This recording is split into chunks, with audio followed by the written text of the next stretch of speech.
Alright, so guys, this is Paris Corner Ophidian Mango Bliss.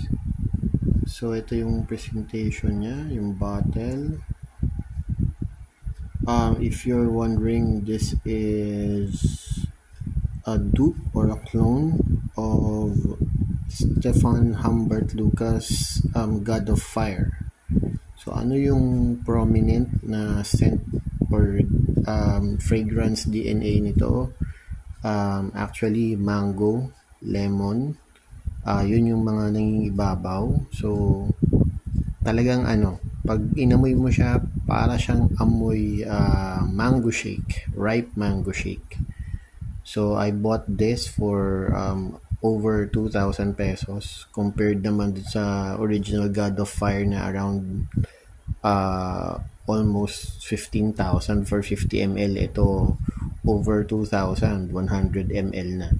So if you have spare budget at gusto nyong itry to, this is actually a good buy, good blind buy. Performance around 6 to 7 hours on my skin. Projection mga solid 3 hours. Sa damit, it can last 10 hours easily. At saka talagang naaamoy mo siya, lalo na pag nakahanginan. So, yep, this is it for the review or short review for Mango Bliss, Ophidian Mango Bliss.